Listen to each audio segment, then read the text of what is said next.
Conversations for Health, dedicated to engaging discussions with industry experts, exploring evidence-based cutting-edge research and practical tips. Our mission is to empower you with knowledge, debunk myths, and provide you with clinical insights. This podcast is provided as an educational resource for healthcare practitioners only. This podcast represents the views and opinions of the host and their guests and does not represent the views or opinions of Designs for Health, Inc. This podcast does not constitute medical advice. The statements contained in this podcast have not been evaluated by the Food and Drug Administration. Any products mentioned are not intended to diagnose, treat, cure, or prevent any disease.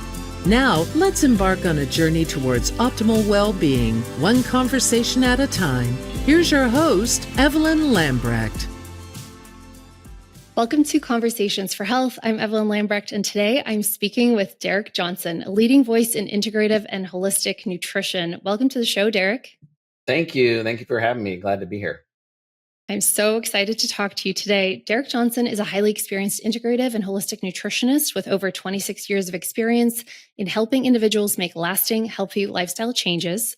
He's the founder of Derek Johnson Nutrition, a successful telehealth consulting practice, and has worked with thousands of clients.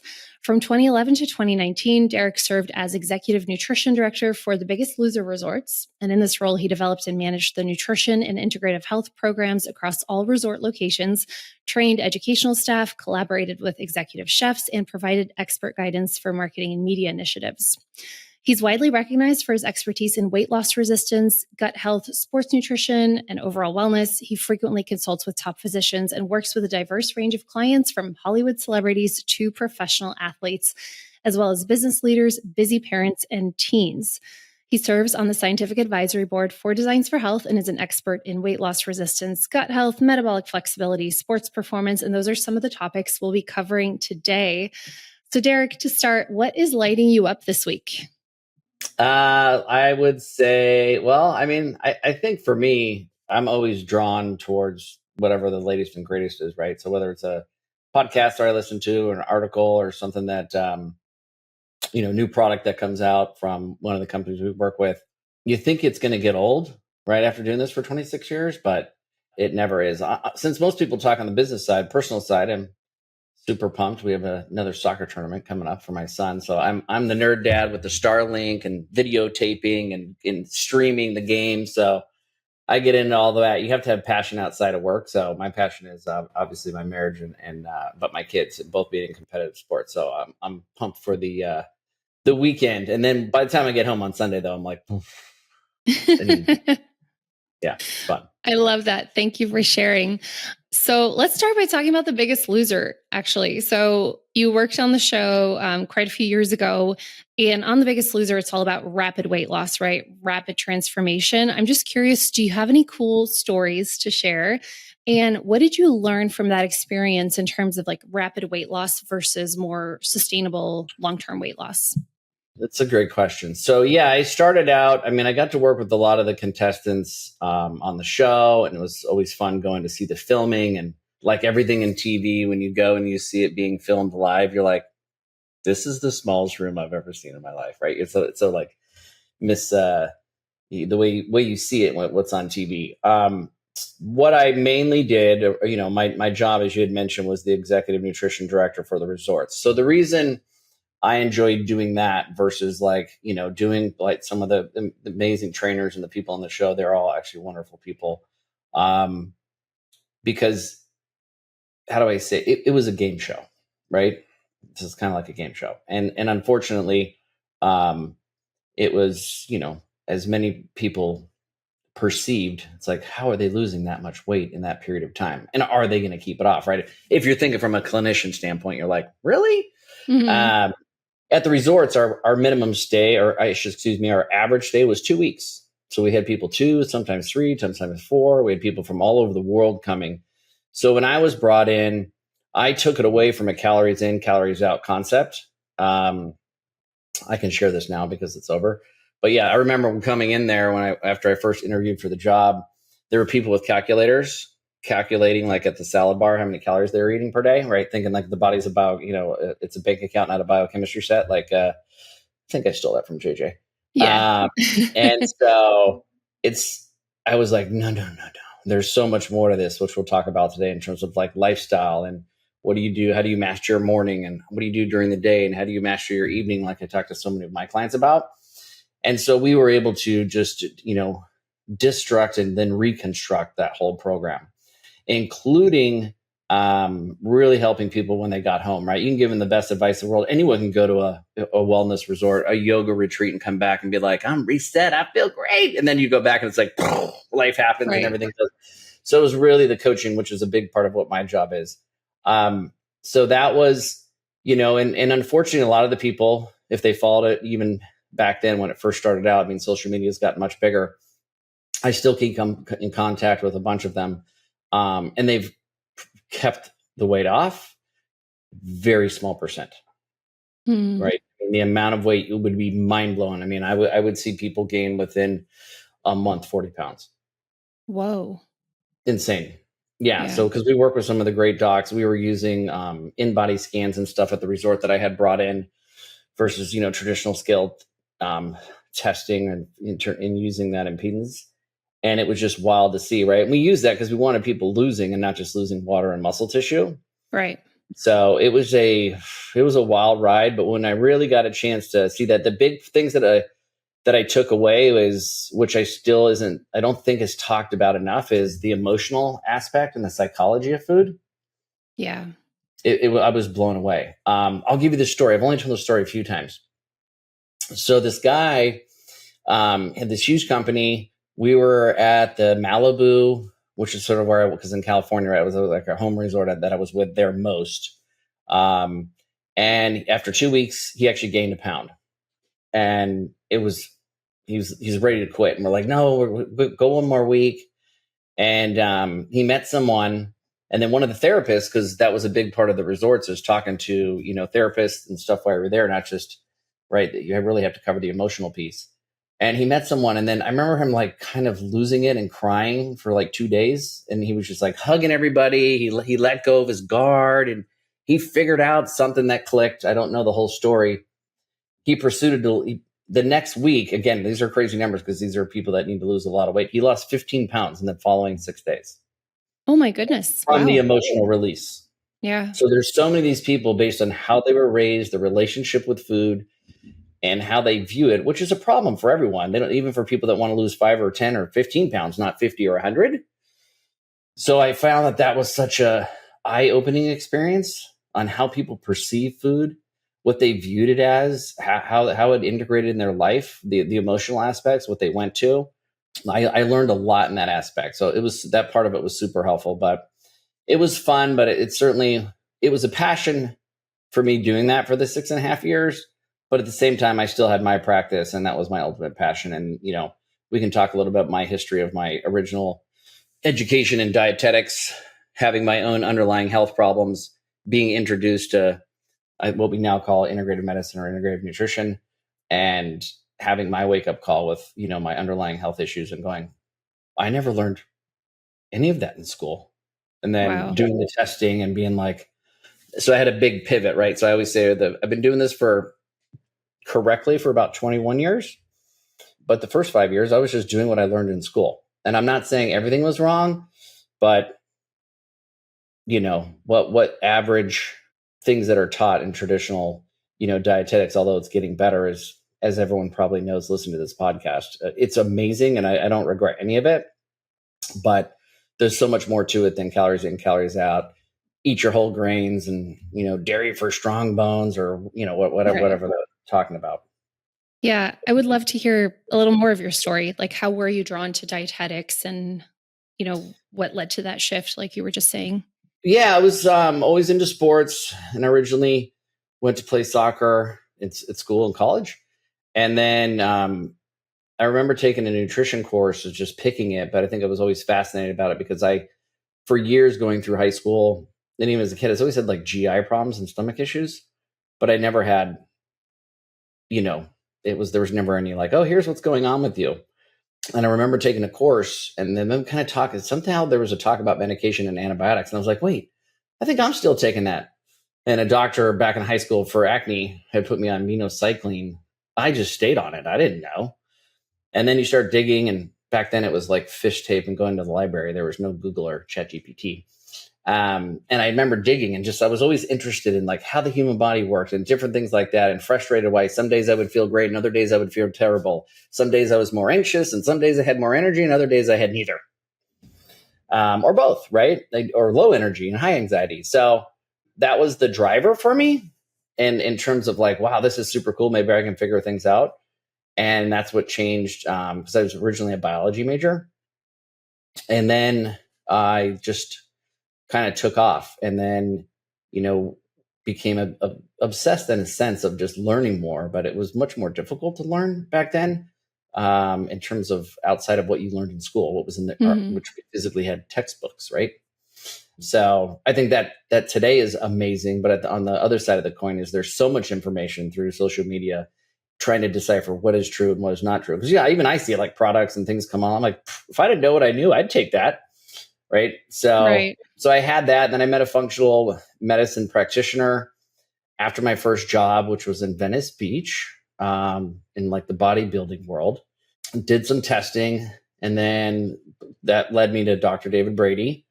Back then we were doing stuff with, JJ and I were doing stuff with Designs for Health. We were going to all these seminars, Robert Cran and all these different people. And then I met David, and we were sending our, GI stool test back then to Germany. Oh, wow. And I just, after meeting with him and a couple other practitioners, the original one that did blood work was like, you have leaky gut, did the stool test. I had some inflammation, which I didn't remember what the labs were now, but it was obviously like a CRP. And I had, he just had a lot of different aspects of what I thought I knew I was doing correctly based on what I learned, most of which I was doing was incorrect, including the foods I was consuming, which explains. So then once I had that pivot and did everything that these practitioners had told me, I was like, oh, this feels good. And that was I want to know more about whatever that is. Right. So I dove in and have been obsessed ever since about, all of the things that so many of the people probably listen to this podcast. And so I got a good lesson early from some mentors about knowing, like, find what your passion is, know what hats you wear well. You can't wear too many. Don't try to be a know-it-all. Mm-hmm. And so I've really stuck with that. And so because of my history, there's another piece of this with my son, who was sick for almost 7.5 years, almost 8 years. Wow. So I've learned a lot through that, which was like mold toxicity and allergies, and a story that most people don't know. And so I try and always stay in my lane for what I do know well. And people like Dr. Brady and JJ and Dr. Todd Lapine, who's another good mentor and friend of mine, I've always said, like, because I know this is gross, but I was like a leech. I was like, I'm going to hold on to this person. I want to be their best friend. I want to learn as much as I can. And more importantly, I wanted to, if something came up when I do these like discovery calls that I do with Zooms with people, if I hear a story that I'm like, I'm not your person, I want to have a team of people that I can refer out to. Or when something comes up with someone, a client I am working with, I want to be able to refer them out to someone who I'm not, right? Because I was brick and mortar in an integrative medicine practice in LA for over 20 years. And so it was easy because I had people all over the place, the office and et cetera. Now I'm doing telehealth. I have to be able to send them, to those people. So hopefully that helps. And kind of where I'm at now. And things just continue to grow, as you know, and exciting things, right? It was like new products come out, new tests come out, and it's so much fun. But again, I know what lanes I want to stay in. I know what hat I wear well. And I think it's important to do that as a practitioner. That's great. Thank you for sharing. And we will dive into the business aspect a little more later on. And I always love, hearing everyone's passion, right, for this field. Like, there is really always so much to learn. I started studying nutrition in high school, and it's like every day there's new stuff. It's so exciting. And I always love hearing the early stories of Designs for Health as well. And we've had David Brady, our chief medical officer, on the podcast, and JJ Virgin, and very grateful to them. So let's talk about weight loss. So first of all, how do you define what sustainable weight loss looks like? When I think of another good saying, and I don't know who and people use this one, which I like. I know it was from, was it Schwartzbein? Or I'm going back 20 years. Diana Schwartzbein, I think. Diane Another old school Schwartzbein. diet, is that right? From DFH. She used to say you have to be healthy to lose weight, not lose weight to be healthy. That stuck with me. That was well, I think at least 20 years ago. And I was like, gosh, that makes so much sense to me. And so so I kind of go in reverse. You have to define health, right? So there are a lot of people who lose weight that have low energy, that don't sleep well, that don't feel well, both emotionally and physically. So I think you could say I lost weight and I'm at my goal, but to me, I have more questions on how do you feel as a human? And we'll talk later. I really think that as human, we've lost the art of being human. Is something I sort of have come up with myself that I tell people, and I can kind of define that as far as how we're designed. And your belief system, everyone will agree with what I have to say, I believe. So I think in weight loss, you can go with the classic one: lose weight, keep it off for a year, right? With the rise in the GLP ones, that's, I think, a different conversation. So I guess the answer to the question is I have multiple questions on that one, right? If I talk to someone, I want to define what that means. I want them to lose the weight, and that weight is only defined by body composition in terms of skeletal muscle mass and body fat, right? So I'm, what am I, 5'9", with my hair popped up.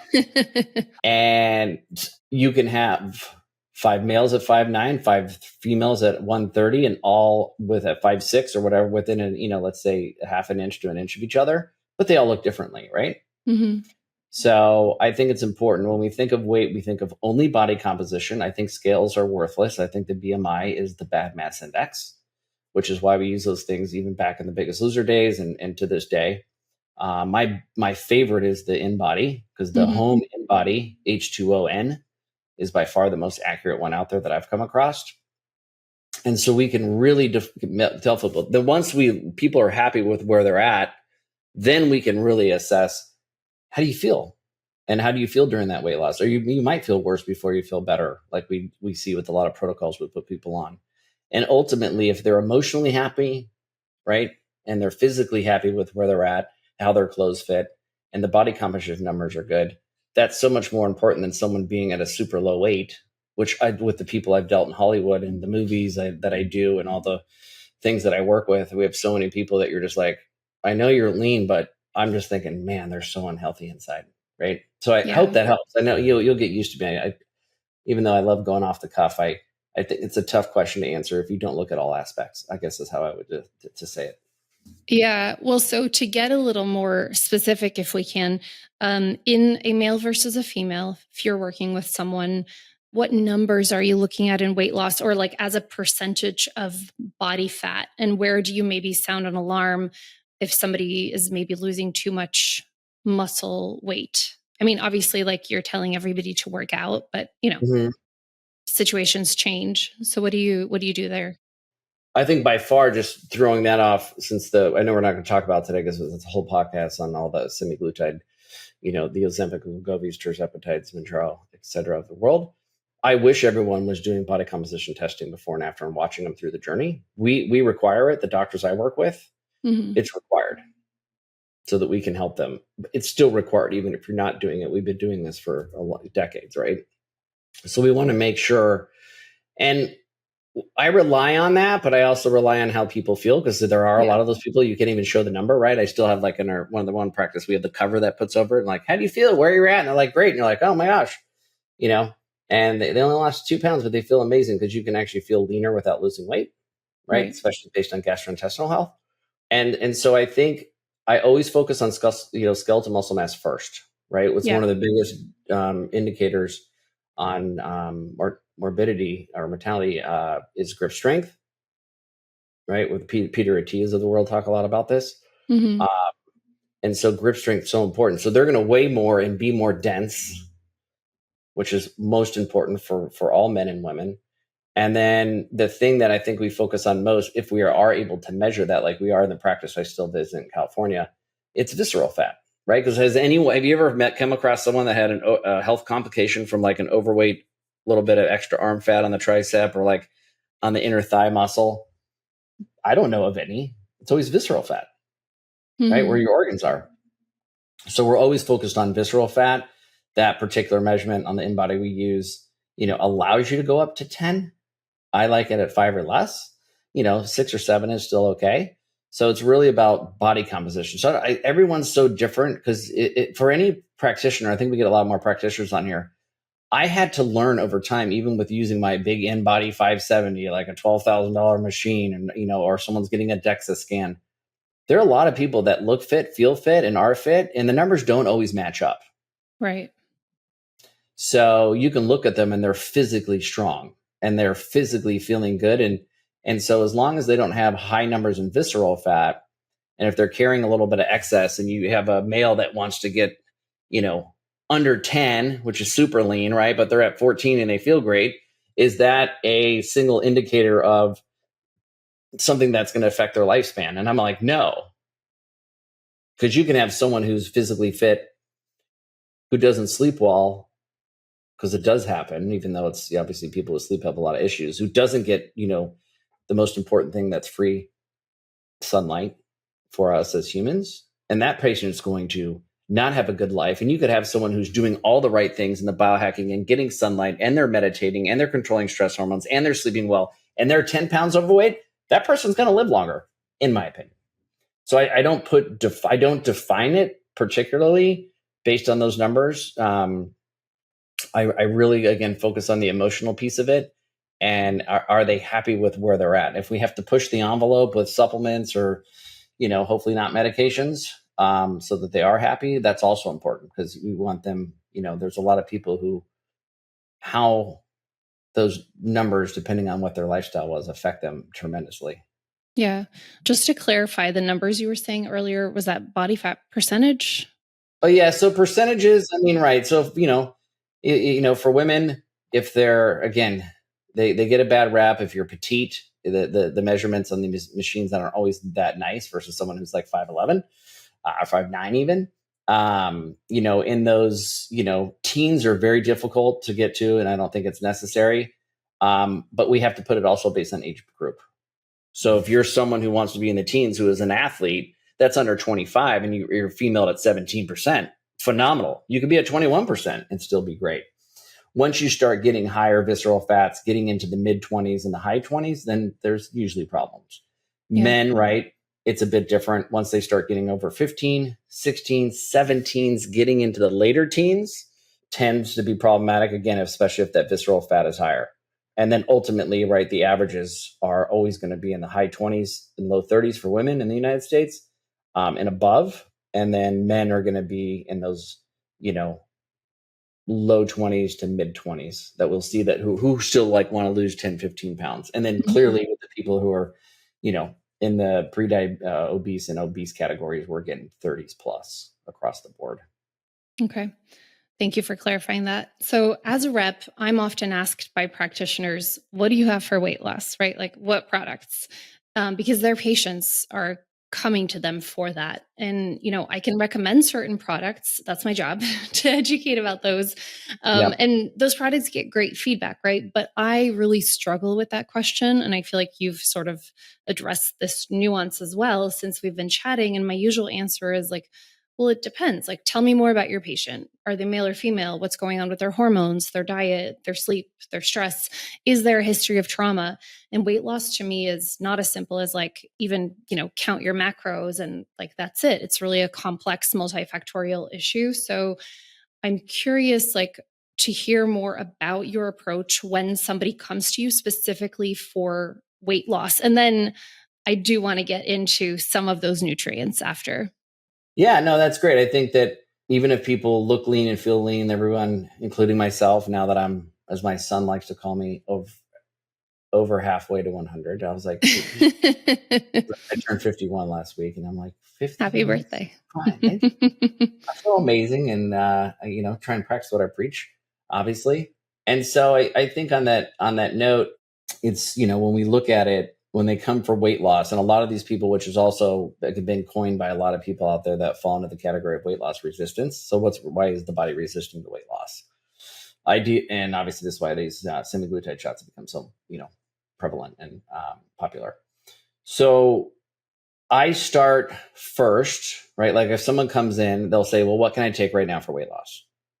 And I go, I never start with supplements. Yeah. For weight loss in particular. You go through the basics. Everyone, I'm not going to go through them. Everyone probably listens to this knows the magnesiums, the vitamin Ds of the world, B complex, etc. Let me go back to what I said about 5 to 7 minutes ago on we've lost the art of being human. And I don't think that we spend enough time on it.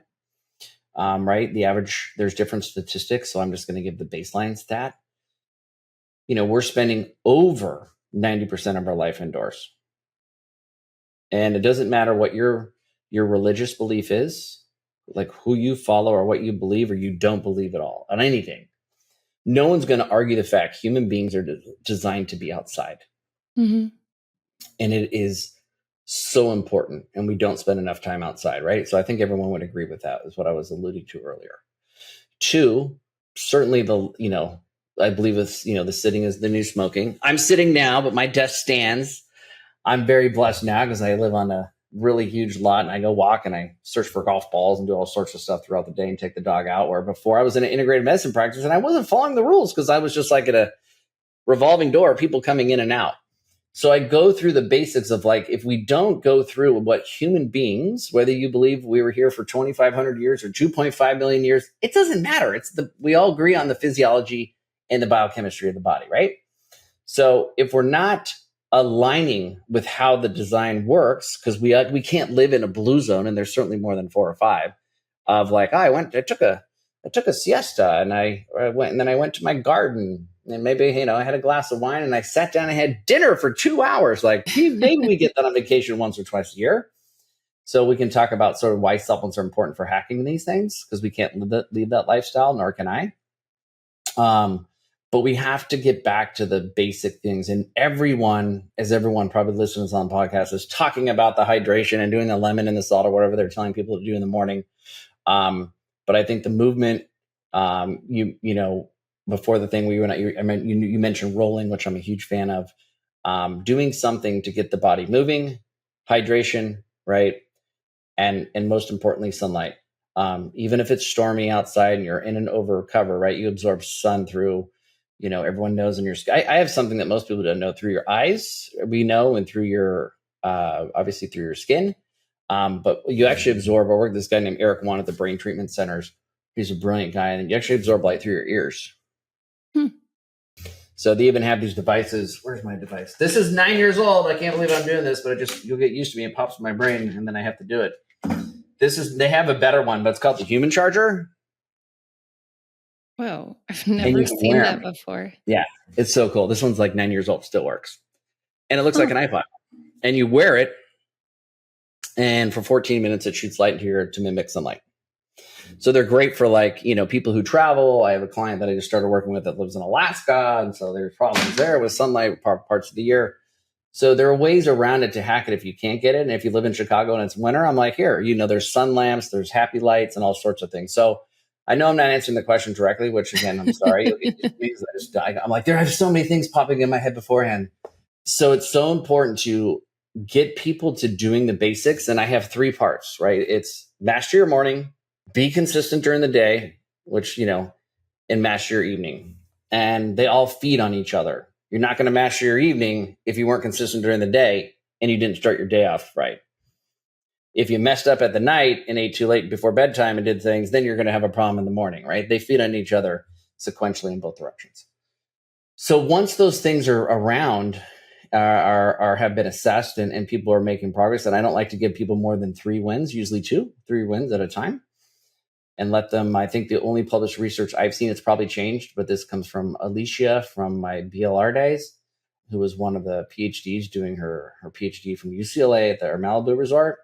She said, Derek, did you know that the only published research shows that people who can change habit is 66 days? And I was like, I didn't know that. I thought it was 3 weeks, like everybody says. So I think we don't give the body enough time. So it's super important. So as people are going those, I don't wait 66 days to give them supplements, especially with the testing and the things that we do.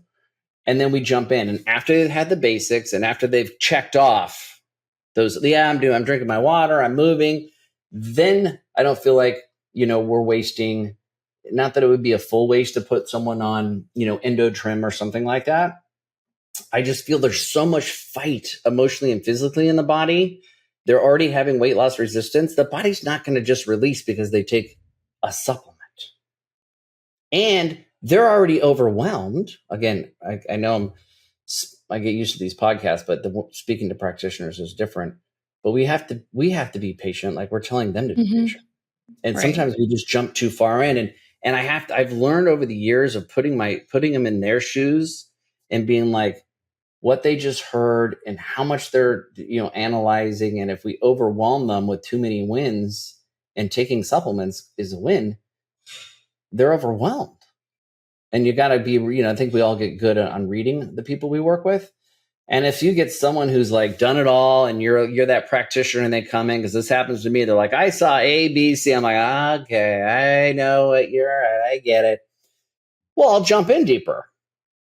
And we will use things, right? Like endotrim, which I think is a great product. I love those new performance peptides. And then certainly those nutrients that I just discussed are more important to me than being on carnitine, ECGC, or, some kind of guarana extract. So let's talk more about that. So there are nutrients and formulas that can be very helpful. And I think that's what practitioners also want to hear in this conversation, right? So let's dive into some of those. And I think that the different supplement categories for weight loss kind of address different areas, right? Like, are we properly burning our food for fuel? Like, is our metabolism working properly and working on like fatty acid metabolism versus working on appetite regulation versus more of like a thermogenesis perspective? So I'd love for you to talk through like nutrients in each category and maybe like when you actually incorporate those with people once they have the basics mastered. Okay. Yeah. And on those nutrients, like we were discussing before with the magnesium, getting the baseline things fixed from the time they start their day, they're eating better, they're listening to us, they're getting sunlight, they're hydrating, they're really focused on making better food decisions, balancing their glucose, levels with the proper food choices. Then, I think a big part of this, which a lot of people probably agree listening to this, is, I always go to the gut, right? As most people do. And that's 75% of what I do because of what I went through. And so I think I've just drawn people into that from my own personal story. And we all know, right, the studies with the, identical twins that they find, and one's overweight and one's not overweight, and the fecal transplants and what they're doing with fecal transplants and reversing and slowing down, prediabetes and diabetes. So if we know all this information and we want this patient or your client to lose weight, and we're not doing the proper gut testing and fixing the gut, which we know is a huge piece of the mood, and they're all connected, right? Back to Ayurvedic medicine, oldest documented medicine in the world. Now we just have the data to kind of be like, oh, you guys are right. It's so important. So I think of the gut as like the ultimate supplement. Not just with digestion and assimilation, but absorption, including supplements. Yeah, so if the patient has permeability and the patient has all this stress and anxiety and they have some form of dysbiosis, again, those have to be addressed. And there's only so many things that, depending on, are they 25? Well, yeah, they're going to heal really quick. I still think I'm 25. I sort of have a little shoulder injury from working out like I'm 25. Or are they someone who's been metabolically, compromised with no metabolically flexibility because they've been pushing and beating up? I mean, I tell people 99% of the people I work with, there's always that 1%. You're like, that's your schedule. But everyone else, including me, we lead a lifestyle where the human body's like, what are you doing on pace of life? Right? Running around with our heads cut off. So how do we stay ahead of that? And there's plenty of things because, our schedules can't always change. So if we do those basic things and we go through outside of, obviously lifestyle being the cornerstone of this and nutrition, and the gut is in a good place, again, then if we start thinking about, okay, outside of them taking the basics that we know that they need, even without labs, right? I mean, think if everyone out there agrees, like, okay, you need vitamin D, you need magnesium, you don't eat fish oil could be good, etc. Then you can start talking about the carnitines of the world and, the green tea extracts guarana extracts. There's a lot of great companies and a lot of great companies out there that make, I think the formulated products tend to work really well, right? That where you can just take one. Berberine is obviously a big topic of conversation for blood sugar regulation. I find that the berberine complexes that have multiple ones, work best than berberine alone, but it is an antimicrobial, so you need to be mindful of that. And then if you start tincturing small things and not giving them 4 things at once, I'm the guy that's like, take this, let's see how it goes for a week, give me feedback, we'll add something else in. So that piece of adding to someone who's trying to lose weight that has weight loss resistance comes after I've checked all the boxes off prior to that.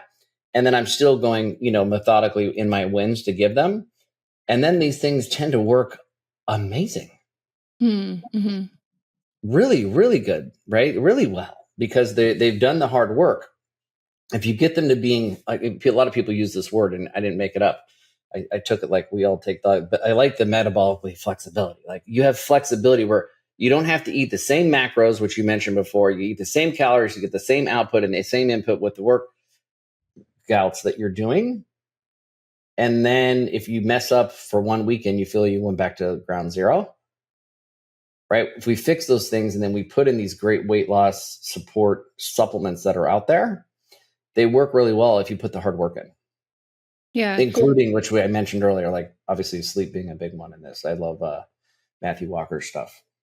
So I want to talk a little bit more like specifics about some of those nutrients. So like you said, they've mastered some of the basics. You've gotten their gut health in order. Do you find, I often hear that like carnitine works better in men than in women initially. So I'm wondering, do you treat your males and females differently? Do you use different nutrients? Can you talk a little bit more about dosing and timing of some of those nutrients? I think some of those things, certainly they're different for men and women. They're also different based on age. So we, with the docs I work with, we get a ton of testing. And I do some, testing as well, if we want to talk about that. And so it allows us to be very specific outside of our great educational guesses, which we've always done until we had these wonderful labs. Yeah. So that's extremely helpful.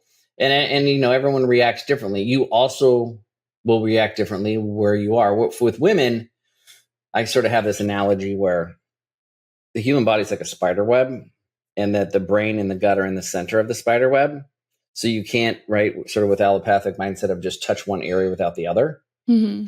Right? As everyone hears, we're trying to treat underlying causation and not chase symptoms. But women, unfortunately, God had a plan. I don't know what his plan was, but they're like 2 spider webs. There's so much more going on, which is why I rely a lot on my doctors, especially when they start getting into their mid to late 40s and early 50s. That is tough, right? So you have to have the right people, which I rely on the doctors I work with heavily to get the HRT and those things right. So the dosages change.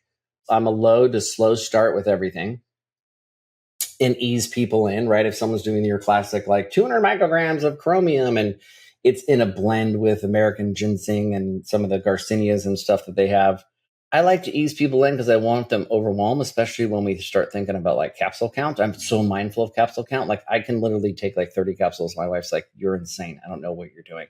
She's like 1, 2 at a time. So what's more important? So as we add those things on, I rely on with some of the companies I work with where we can create customized programs or supplementation formulas. Then we can change dosages.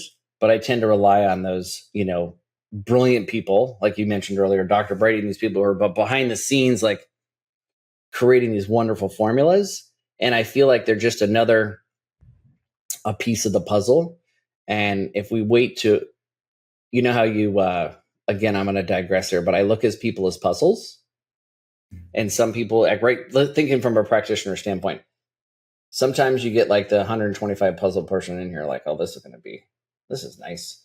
And sometimes you get like the 2000 first piece, but you still have to build the outside first. This is my analogy that I made up. And so everything I mentioned earlier is me building the outside of the puzzle. So we have a frame. Now I have that framework.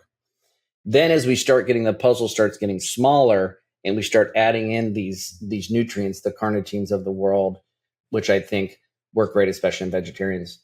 And if we see deficiencies, and again, I lean on my labs a lot so to give those things, then the products really start kicking and working within the biochemistry, versus if we don't build the frame and do all these things, the chances of them working, aren't as well. I think, I think stress, when I think of products, is overlooked. We might take something for weight loss, but we're not managing, the HPA axis or adrenal function. Mm-hmm. So the GABAs of the world, the theanines of the world, adrenal complex, but you have to have the test to know, are they low adrenal, high adrenal, right? Catecholamine production, phosphatidylserine, and all the different products. So it's hard for me to pigeonhole myself to say such specific dosages outside of, you need 150 milligrams of phosphorine because you have high cortisol. Okay, yeah, we're all going to start there. Or you should take, some of the liposomals out there that have like GABA and theanine in it, and be like, yeah, take 4 pumps when you're stressed out during the day. Keep that catecholamine production down. Don't try and shut off all that stress at night. You got to work on it during the day. So I think when I think of weight loss, I'm always back to gut health. Are they sleeping right? Modulating stress during the day. And then we can give them some of the carnitines and the vanadiums and the coromamines of the world and the garcinias and stuff like that to facilitate more weight loss when those pieces of the puzzle have been set. Does that help? Does that make sense? Yeah. And some of those nutrients that you just mentioned for stress, for HPA axis dysfunction, can be very helpful too for that appetite dysregulation part, right? So very true. I'm glad you brought that out. Absolutely. It's so important. I want to talk about testing, but I'm also curious diet wise. There are so many different schools of thoughts, right, when it comes to diet. And so I'm curious, from your practice, what have you seen works really well in men versus in women? And I'm curious on the diet aspect, like, are you actually recommending certain macros and having people calculate those or not? And are you also recommending different feeding windows? Because that's, I feel like, another big topic, right? Like intermittent fasting or time restricted feeding. Yeah. So feeding windows, food, choices. And I'll, because I love telling stories. So the first one I'll tell is, I find it super interesting that everyone tries to pigeonhole people like, this is the best diet and you must follow it. And then we had our keto and our carnivore and our latest and paleo, and which has been around for a long time. What's interesting to me, if you go back to if I just looked at people who live the longest on this planet, and you just looked at blue zone data, do any of them eat the same food? I mean, there's some commonalities. There's commonalities. Do they have plants? The same diet? Some are meat eaters. Some of the people who live the longest drink and smoke. There are people in France with like crazy records. So I go back to the pivot of they're being human. Absolutely. Yeah. We've lost the art of being human. So if you're going to like be so caught up in counting your calories and be so caught up in like, I got to follow these specific macros, to answer your question, absolutely. Especially with my professional athletes, I'll have them do a week so I can see their macros and see where they're at and see if they're bonking in the workouts. I think it's important. But do I have them do that daily? No. Does my day-to-day client that I'm working with track calories? No. I have an app. They take photos of it. I'm more concerned with them tracking how they feel every day, because the best lab on the planet is you. How was your digestion? Do you get postprandial bloat? How was your energy? Did you crash? How was your sleep? Are you using Aura Rings of the world? Like, I'm really into all that data. And then we can talk about the EMR that I love that I use. But it's super important to get those things down. And then we can start to, dig in. I think that, time restricted eating, which is technically what it's called, but we'll go with intermittent fasting because everyone likes to call it that. The people are like, well, I don't fast. I go, well, everybody fasts. Do you stop eating and go to bed and wake up eating?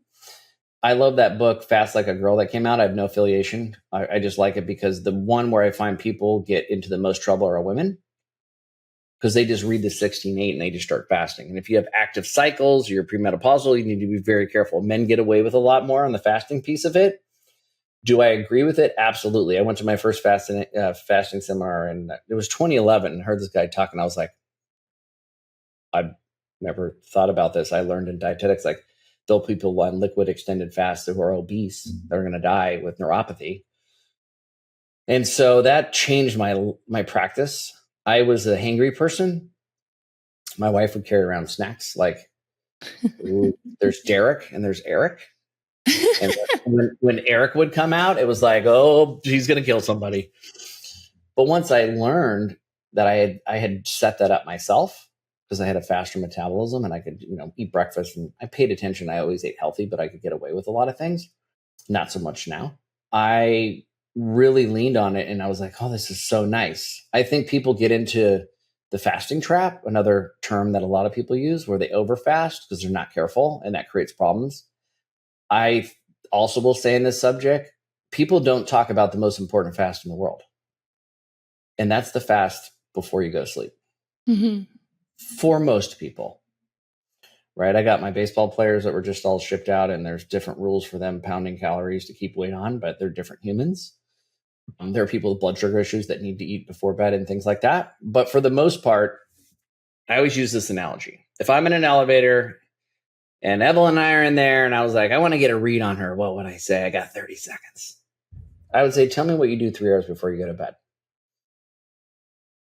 And I think when you get into that, that's the heart of where most people's problems are. And so when I think of fasting, my brain immediately goes, what do you do? And fasting includes technology. And I don't fast for 2 hours from technology before I go to bed. I think that's crazy. It's great if you can do it, but I got kids. It's not going to happen. But we have to think of what we consume orally, visually, and how we, back to what I said before, mastering your morning. Everyone knows about the sunlight and the lemon in the water, consistency throughout the day, blood sugar. You could be a 12-hour fast, a 14-hour fast, or a 16-hour fast person. On that note, I will add refeed days are essential, and most people don't do refeed days that aren't working with a practitioner, because most practitioners know you can't just continue to do these long fasts without refeed days. They're super important. And then what do you do before you go to bed? And when is your stop time? And then how are you setting yourself up for proper sleep? So all of those things are very important. Fasting is extremely important. Everybody does it. And then when you really get people metabolically flexible, then you can start talking about it. And you got to, again, different for men and women, different depending on ages. Getting into just doing like 24-hour like bone broth fasts and things like that. They're super helpful. 48-hour fasts. I don't really think anyone needs to go over 72. There's tons of research and literature, but that's not where you start. You got to work your way up to it. Did that help? Yeah. And actually, I love that question that you asked about what are you doing in the 2 to 3 hours before bed. I think that's great, because I'm usually working on my computer. Right, working on a computer. Are you like me? I'm like, okay, Derek, I'm breaking the rules. I'm taking my theanine, my GABA for blue light, and then I'm like, I gotta work, right? And then because I bend them. I'm not people who know me. I am not a calorie counting, like Derek never breaks the rules. I love golfing. I love going out with friends. I love having fun. But I do that because I've worked very hard to stay metabolically flexible. So when I bend and break the rules, I feel great. Anyone's ever run to me at like a cat, like at some type of a, seminar, A4M or CATSI or one of these other ones. Oh, I'm out there having a good time. Like I'm excited to learn, but I'm also excited to have fun. And I do that. And that's what I teach and what I preach to people about. Like, this isn't a calorie counting, live in a box of only eat these foods life, because people don't do that worldwide. Right.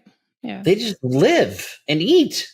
And sadly, we don't have to get into this, everyone knows, but with the lack of regenerative farming, the quality of what's in our foods and the stuff, we have to work harder, and we have to do things, and we have to take supplements, and we have to, do extended fasts and things like that to get ahead of this toxic world we live in. And in the foods, even for people like you and me who are making good decisions, we still have challenges because of the options we're giving, in my opinion. Yeah. Not to hammer this so much, but I would love to know, when you are working with your clients, do you ever give them some sort of percentage of protein, or is it just make sure that you have, this number of grams of protein per day, or just make sure that you're eating some kind of protein, vegetables, fiber, healthy fat, at each meal? So and I didn't answer that question from earlier. I think most people, back to my thing, they don't all eat the same food. I think protein is crucial, as most people do in this industry. Mm-hmm. hopefully they're open to eat animal protein. If they're not, we'll just substitute, right? Some people are like, I eat eggs and fish. I'm like, okay, well, we care for the mercury, but we'll find, we'll do eggs, we'll do protein powders and amino acids and, different products. But the key is it's real food. So I'll answer that question in terms of numbers, but this might be helpful, like Clinical Pearl, which I also stole from someone years ago, I tell people, I go, do you know what's super interesting? Have you ever had a tomato in the airport and then you're eating it in a salad and you're like, I think that's a tomato. It tastes like a tomato, but it's not like a tomato, right? And then you've traveled to Italy or France or something and you eat their fruits and vegetables and you're like, oh my God, this is amazing. I could eat this like an apple. Messages in food, or that's what I find fascinating about these people who live throughout the world. They didn't lose the art of being human. They're all eating real food. Those are their common denominators, and there's common denominators in food, and there's not, right? Depending on what we're talking about. So it's always real food based, and I definitely lean on more of that for a lot of people.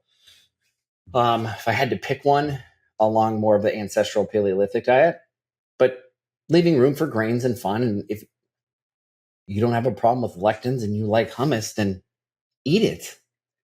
Like Mediterranean diet, like the most studied diet in the world. Eat it, right? Just make sure you've got olive oil, and be Italian. I always say, pour olive oil, don't drizzle. So I lean on those. And I think if you control the eating window, you have protein at every meal. Of course, we want more, but do you need 1 gram? And, I've dispelled this rule with my, with my professional athletes and people, and not that I'm not against it, but do you have to be methodical and get 0.08 to 1 gram per pound? No, because then you're stressing people out. Then they're face feeding because they didn't make your rule, in my opinion. But if they're eating real food and because there's a lot of people that try and do this that aren't digesting, assimilating, and most importantly, absorbing the nutrients. And just because it says 40 grams on the label doesn't mean it's 40 grams. So if they're getting protein centric, maybe they did a CGM and they're watching their blood sugar, which I love. And they're keeping it glycemically balanced with the fats and the carbs and the proteins. Ultimately, they're going to get to their goal when they haven't lost the art of being human. They're eating real foods. They picked a window. They're not eating too close to bedtime. They're sleeping. If you spend too much time on macros and calorie counting and doing those, but you're not looking at the frame of the break, then I just feel like you're not going to get to your goal. Do people like to do that? Do I work with them on their macros because they're so specific with my athletes? Oh my gosh, absolutely. It's kind of fun, but most people aren't willing to do that, right? Of getting like, 150 grams of protein, I'll get that in. 125 grams, I weigh 130 pounds, I'll get that in. Great. But you have to take people where they're at. So I'm always customizing everything based on who I'm speaking with. Yeah. But certainly people don't eat enough fiber. Everyone agrees with that. What are we at, like 15 grams per person in the United States or something silly? But people don't eat enough protein either. And then we have to come back to the quality, right? Where did it come from? Yeah. Where was that fish raised? No different than a fish oil. Like, how did it get from fish to capsule? Do you ever think about that? I do. Yeah.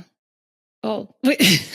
That could be like a whole different conversation, but I'm like, wait, I don't know if that's like something that I want to have people think about because we're selling fish oil. But people who sell fish oils are usually they have standardized testing. They're dispelling their reports and all the great companies. And I think there's 4 or 5 amazing ones out there. You're going to get a good product. But if you're just buying something because of the price I won't bash on any stores, but I would say good luck. And we see that in the testing when people are like, I take this. And then we test them and we're like, yeah, this makes sense. Yeah. And there was a really interesting study published, I think it was in 2021, where they took a bunch of different fish oils, over 20, from different health food stores and retail stores, and they tested the TOTOX scores, so for toxicity and rancidity.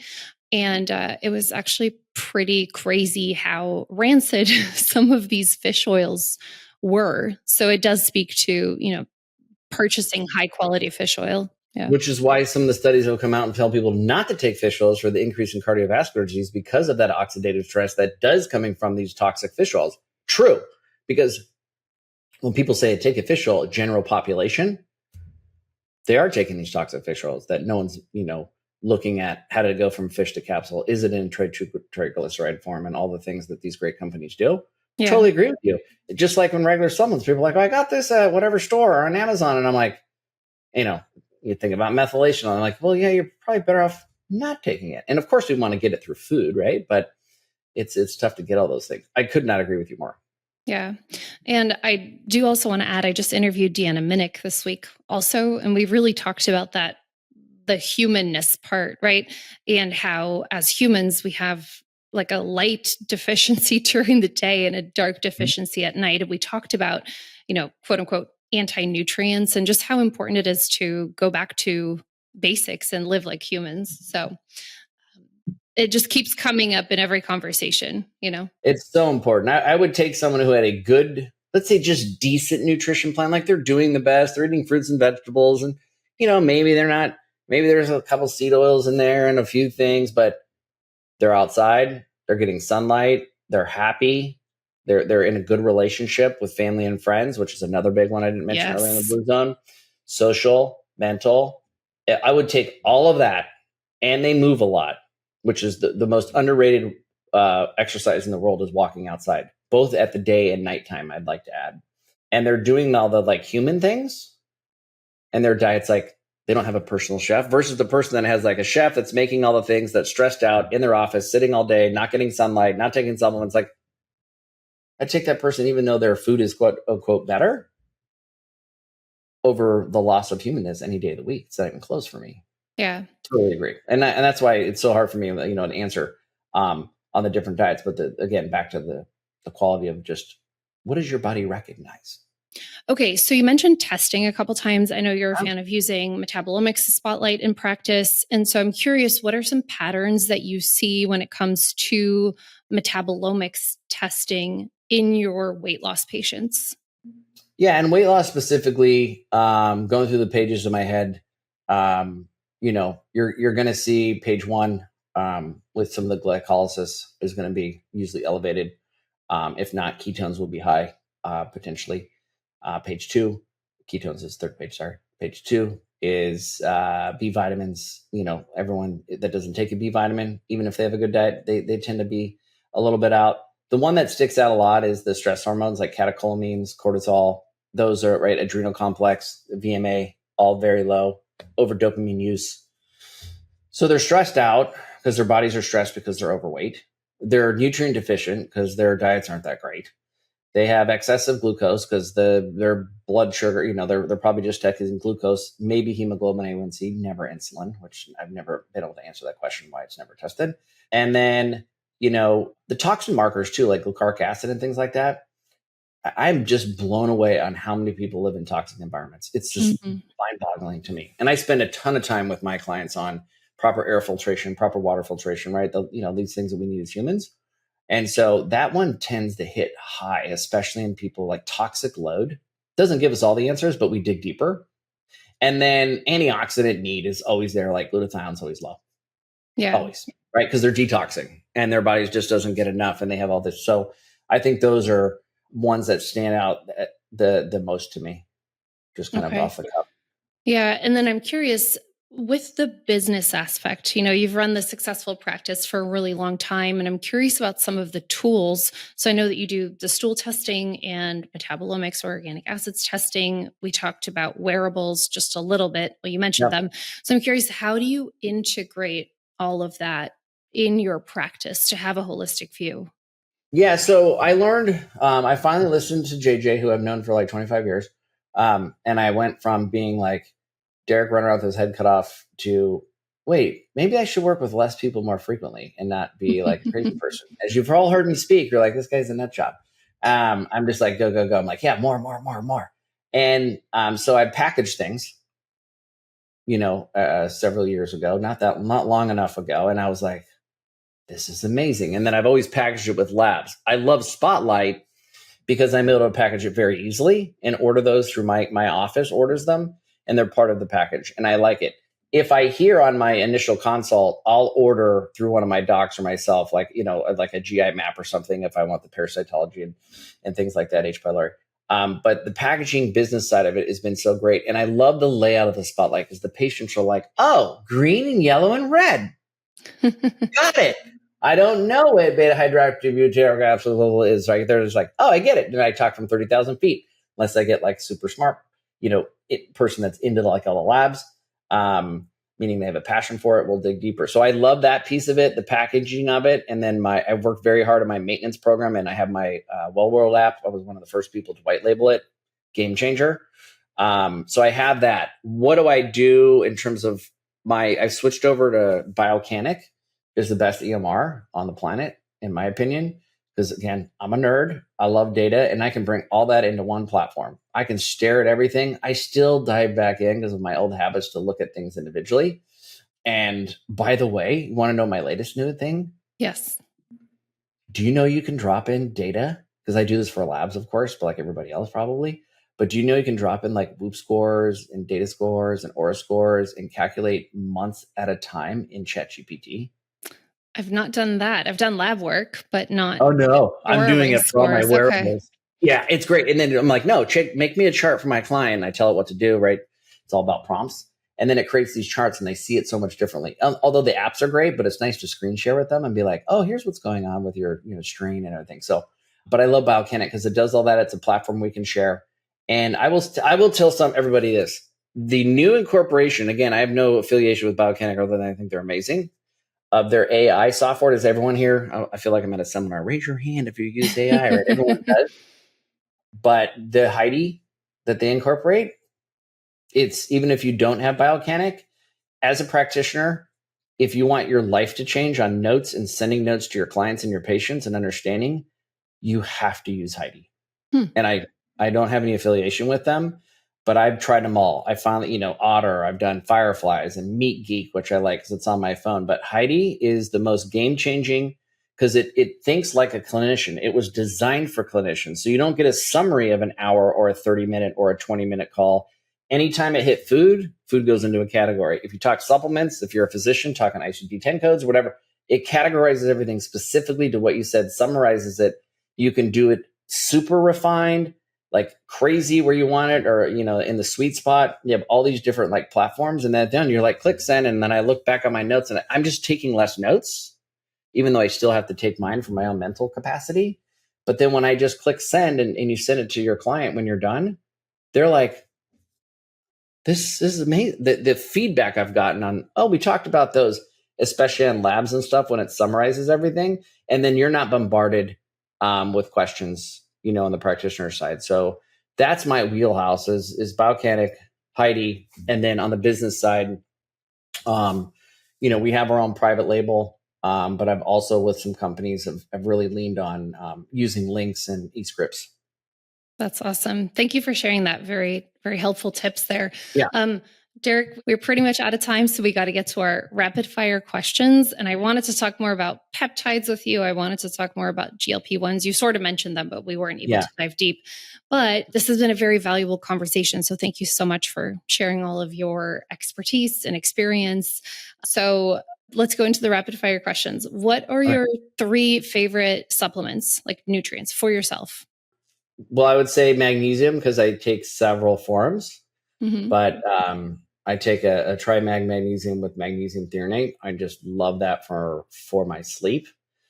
My favorite, and I'm not going to give the basics. I finally found a company, again, no affiliation with. Maybe I won't mention them because for 3 years I've been trying to find like a methylene blue that I love.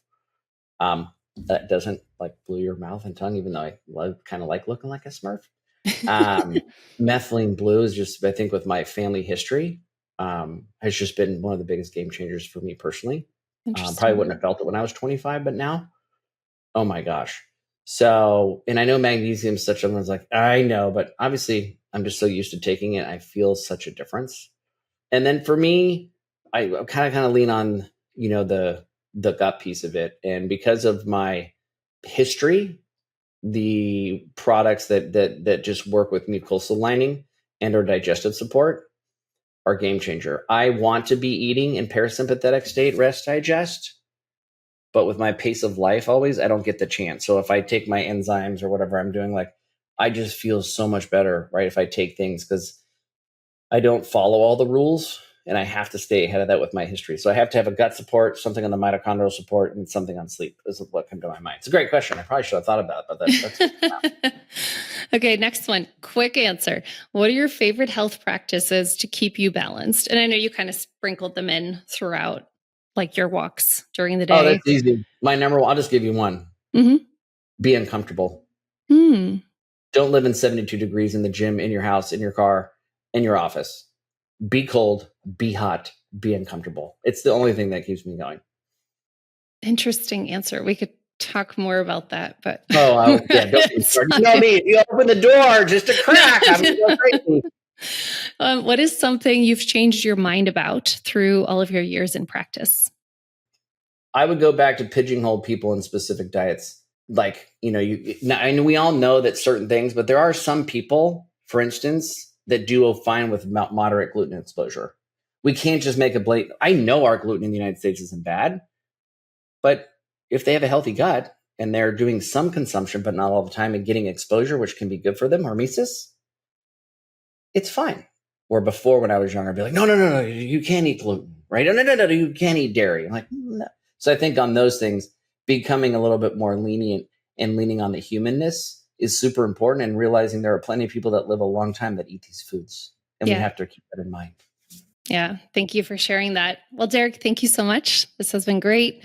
And thank you for tuning into Conversations for Health today. Check out the show notes for resources from this episode. Please share this podcast with your colleagues. Follow us, give the show a 5-star review so we can reach more practitioners. And thank you for designing a well world with us. This is Conversations for Health with Evelyn Lambrecht, dedicated to engaging discussions with industry experts, exploring evidence-based, cutting-edge research, and practical tips.